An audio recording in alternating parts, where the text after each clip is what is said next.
So I have to share this quick story with you. I'm having dinner with Stephen Hawking. And nice flex.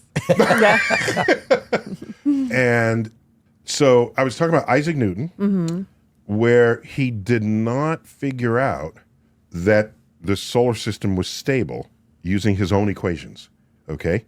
It turns out in the solar system, here's the sun and here's like Earth going around, you're Jupiter. Every time I go between the sun and Jupiter. You're saying I'm very big? Yeah.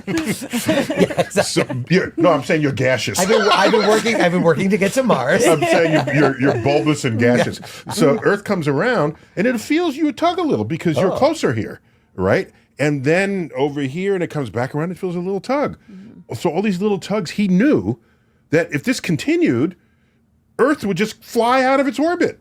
For thousands, millions of years, this would just be this runaway destabilizing force going on in the solar system.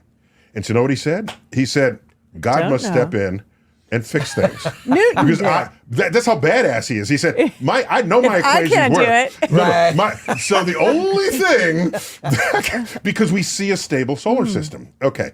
But 100 years later, Laplace comes up with a formalism, a branch of, he develops with others, but he develops a branch of calculus that can demonstrate that these little tugs, which are multiple little tugs on a major system, all cancel out. It's called perturbation theory. But it's just a branch of calculus. The dude invented calculus. Right. Yeah. So you can't figure that out. So I asked Hawking, I said, how come he didn't figure it out? Because who else are you going to ask if not Stephen Hawking? Right. So... And you waited a very, very long time for a reply. Yes, I did. Thank you.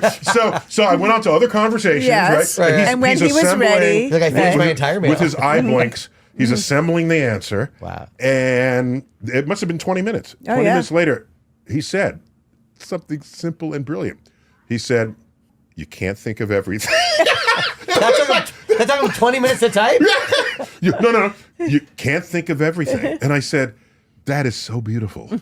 And then he went on to say, to follow that with, Einstein did not come up with black holes. That's right. Because you can't think of everything. Can't think of everything. Wow.